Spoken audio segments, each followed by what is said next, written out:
નમસ્કાર મિત્રો, વિડીયોમાં તમારું સ્વાગત છે। દેશ વિદેશ અને ગુજરાતના એવા તાજા મોટા સમાચાર જે સીધા તમારા જીવન ઉપર, તમારા ખિસ્સા ઉપર અને તમારા ભવિષ્ય ઉપર મોટી અસર કરે છે। મિત્રો, તે જાણવા માટે તમે જોઈ રહ્યા છો NBTV ગુજરાતી। અને મિત્રો, ગુજરાતની એકમાત્ર તમારી અને બધાની લોક લાડીલી અને વિશ્વનીય ન્યૂઝ ચેનલ। જો તમે હજુ સુધી અમારી ચેનલને સબસ્ક્રાઇબ ન કરી હોય તો આ ક્ષણે મિત્રો સબસ્ક્રાઇબ કરી લેજો, કારણ કે અહીં તમને મળે છે સચોટ, ઝડપી અને જમીન લગતા તાજા જોડાયેલા મોટા સમાચાર। મિત્રો, આજના સમાચાર ખાસ કરીને મારા વહાલા ગુજરાતના નાના મોટા ખેડૂતો, નોકરી ધંધા કરતા ભાઈ બહેનો અને પશુપાલન કરતા મિત્રો, વાહન ચલાવતા મિત્રો તેમજ ગુજરાતના દરેક નાગરિકો માટે ખૂબ જ મહત્વપૂર્ણ સમાચાર છે। તો મિત્રો, આજના આ સમાચાર તમારા આવક ઉપર, રોજગાર, ખેતી, કાયદા, માર્ગ સલામતી અને રોજિંદા જીવન સાથે સીધી રીતે જોડાયેલા છે, એટલે કૃપા કરીને અંત સુધી જરૂરથી જોજો। મિત્રો, એક પણ માહિતી ચૂકી ન જશો। ચાલો મિત્રો, જોઈએ હવે જાણીએ આજના તાજા મોટા અને આંખ ઉઘાડી નાખે એવા સમાચાર। સૌપ્રથમ મિત્રો, વાત કરવામાં આવે તો ગુજરાતમાં 30 થી વધુ કૃષિ પાકમાં તમાકુનો સમાવેશ પણ થાય છે, ત્યારે તેનું વાવેતર હાલ અત્યારે મિત્રો ડુંગળી, લસણ, ઈસબગોળ, વરિયાળી અને જુવાર, મકાઈ કરતા પણ આ વર્ષે મિત્રો વધારે જોવા મળ્યું છે, કારણ કે ખરીફ અને રવિ એટલે કે ચોમાસું અને શિયાળો બંને ઋતુમાં ઉગતા તમાકુના છોડનું વાવેતર વધવાની સાથે તેનું મિત્રો ઉત્પાદન 5 વર્ષમાં જ આશરે 18% વધી ગયું છે। ગુજરાતના નાના મોટા નાગરિકો આ સમાચાર ધ્યાનથી સાંભળી લેજો, કારણ કે હવે રાજ્યમાં સસ્તા અનાજની દુકાનો ઉપર થતી જે મિત્રો ગેરરીતિઓ અને ભ્રષ્ટાચાર પર લગામ મૂકવા માટે સરકાર 15 ફેબ્રુઆરીથી અનાજ વિતરણ વ્યવસ્થામાં મોટો ફેરફાર કરવા જઈ રહી છે।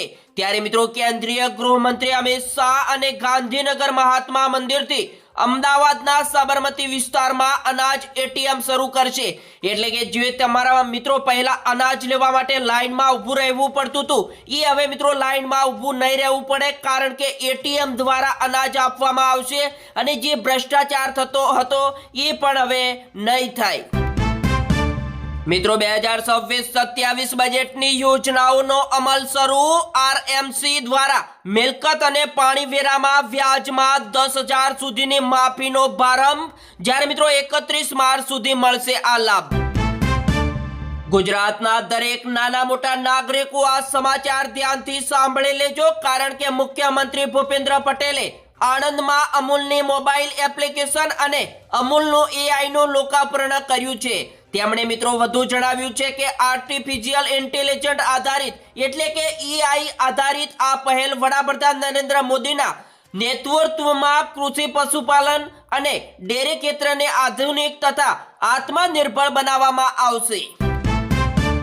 રાજકોટમાં 140 કિલો ચાંદીની ચોરીની કઈ રીતે અંજામ આપ્યો? કાળા કલરની ક્રેટા લઈને આવ્યા ને ફોર્ચ્યુનર લઈને ભાગ્યા। મિત્રો, બોટાદમાં ભાગ પાડ્યો, પોલીસને ગેરમાર્ગે દોરવા ખોટી નંબર પ્લેટ લગાવી।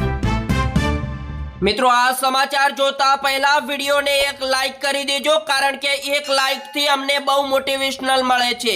ચાલો જાણીએ મિત્રો, વિશ્વભરમાં મસાલાના હબ તરીકે જાણીતા ઊંઝા માર્કેટમાં હવે મિત્રો ભલે ગમે તે રાજકારણનો ફોન આવે, કોઈને છોડવામાં આવશે નહીં।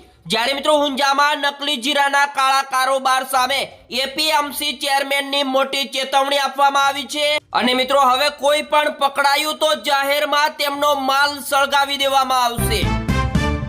ત્યારબાદ મિત્રો, રાજસ્થાન લગ્નમાંથી પરત ફરી રહેલા મિત્રોની કાર અથડાઈ, જ્યારે મિત્રો 6 લોકોના ઘટના સ્થળે મોત, કંટ્રોલ ગુમાવીને ડિવાઈડર ક્રોસ કરી ગઈ, જ્યારે મિત્રો જયપુર આગ્રા નેશનલ હાઈવે ઉપર થયો હતો મોટો અકસ્માત।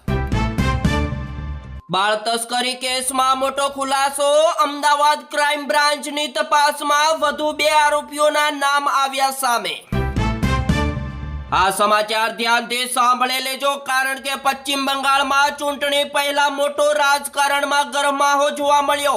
બાબરી મસ્જિદ તો બનાવીશું જ, રોકી બતાવો, યોગીના કયામત વાળા નિવેદન ઉપર હુમાયુનો ખુલ્લો પડકાર આવ્યો સામે। અમિત શાહ 15 તારીખે ગુજરાતના મહેમાન બનશે, જ્યારે વડોદરામાં શિવજી કી સવારી અને મહાઆરતીમાં સામેલ થશે। જ્યારે મિત્રો 17 અને 18 ફેબ્રુઆરીએ ગાંધીનગરમાં સહકાર મંત્રીની પરિષદમાં ઉપસ્થિત રહેશે.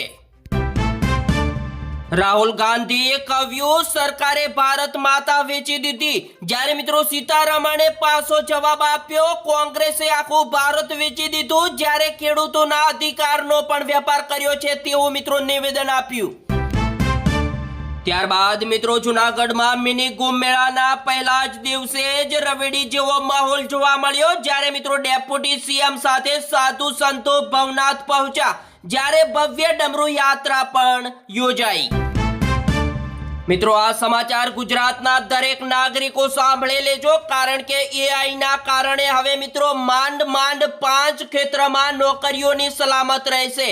કારણ કે મિત્રો 2027 સુધીમાં 99% રોજગારી ગાયબ થવાનો નિષ્ણાતોનો મોટો દાવો છે. એટલે કે મિત્રો AI ના કારણે હવે નોકરીનો મોટો ખતરો છે. જે મિત્રો યુવાનો નોકરી ધંધો કરવા માંગતા હશે એમના માટે બહુ મોટી તકલીફ ઊભી થવાની છે. 2027માં નોકરી કરવી બહુ મુશ્કેલી થઈ જશે. 12 ફેબ્રુઆરીએ એટલે કે મિત્રો આજે ગુજરાત સહિત દેશભરમાં બેંક હડતાલ. નવા લેબર કોડ વિરુદ્ધ 10 કેન્દ્રીય ટ્રેડ યુનિયને ખોલ્યો મોરચો. ત્યારબાદ મિત્રો અમદાવાદમાં રિવરફ્રન્ટ ઉપર ડ્રગ્સનું નેટવર્ક ઝડપાયું. SOGએ 9.48 લાખના MD ડ્રગ્સ સાથે એકને દબોચ્યો જ્યારે મિત્રો રાજસ્થાન કનેક્શનનો ખુલાસો થયો. હાલ અત્યારે મિત્રો બીજા એક સૌથી મહત્વના અને મોટા સમાચાર સામે આવ્યા. ગુજરાત પોલીસની PSI અને લોકરક્ષક દળ LRD ની ભરતી પ્રક્રિયાની શારીરિક કસોટી ચાલુ છે. ત્યારે મિત્રો ગ્રાઉન્ડ પરીક્ષામાં નાપાસ થતા રાજકોટ શહેરની 19 વર્ષીય યુવતીએ ગળે ફાંસો ખાઈને મોતને વાલું કરી દીધું છે. મિત્રો આ ઘટનાની સામે આવી છે કે સમગ્ર મામલે પોલીસ ઘટના સ્થળે પહોંચીને વધુ તપાસ હાથ ધરી છે. ત્યારબાદ મિત્રો અમદાવાદમાં સોશિયલ મીડિયા પર ટ્રેડિંગનો વિડીયો જોઈ છેતરાયા વૃદ્ધ. 53.70 લાખની જમા પૂંજી ગુમાવી. જ્યારે મિત્રો અમદાવાદના ચાંદખેડા વિસ્તારમાં રહેતા એક 61 વર્ષીય વૃદ્ધ સાથે ઇન્વેસ્ટમેન્ટના નામે 53.70 લાખની છેતરપિંડી થઈ હોવાની ચોંકાવનારી ઘટના આવી છે સામે.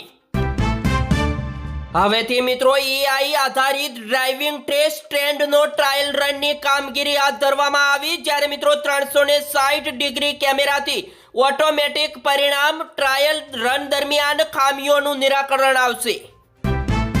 ત્યારબાદ મિત્રો આલાર સહિત રાજ્યભરમાં ગુજરાત માધ્યમિક અને ઉચ્ચતર માધ્યમિક શિક્ષણ બોર્ડ દ્વારા આગામી 26મી ફેબ્રુઆરીથી ધોરણ 10 અને ધોરણ 12ની બોર્ડની પરીક્ષાનો પ્રારંભ થશે. જે માટે જામનગર અને દેવભૂમિ દ્વારકા જિલ્લાનું શિક્ષણ તંત્ર સજ્જ બન્યું છે. મિત્રો ગુજરાતમાં આપ આદમી પાર્ટીને મોટો ઝટકો કારણ કે નારાજ ખેડૂત નેતા રાજુ કપરડાએ રાજીનામું આપ્યું. હવે મિત્રો ભાજપમાં જોડાય તેવી સંભાવના. ગુજરાત રાજ્યના ખેડૂતો માટે મહત્વના સમાચાર સામે આવ્યા. ગુજરાતમાં ચણા અને રાઈના ટેકાના ભાવે હવેથી મિત્રો ખરીદી કરવામાં આવશે. જ્યારે મિત્રો 13 ફેબ્રુઆરીથી ઓનલાઈન નોંધણી શરૂ કરવામાં આવશે અને ખેડૂતો આગામી 13 ફેબ્રુઆરીથી લઈને 5 માર્ચ 2026 દરમિયાન ગ્રામ્યના કક્ષાએ ઈ-ગ્રામ કેન્દ્ર ખાતે ઈ-સમૃદ્ધિ પોર્ટલ ઉપર ઓનલાઈન નોંધણી કરાવી શકશે. અને મિત્રો ખેડૂતો ચણા માટે પ્રતિ મણ 1175 રૂપિયા અને રાઈ માટે પ્રતિ મણ 1240 રૂપિયાનો ભાવ નક્કી કરવામાં આવ્યો છે. તો મિત્રો આ સાથે જ આ સમાચાર અહીંયા સમાપ્ત કરવામાં આવે છે. મિત્રો આવા ડેલી સમાચાર જોવા માટે આપણી YouTube ચેનલને જલ્દીથી લાઈક શેર અને સબસ્ક્રાઇબ કરવાનું ના ભૂલતા. જય હિન્દ, જય ગરવી ગુજરાત.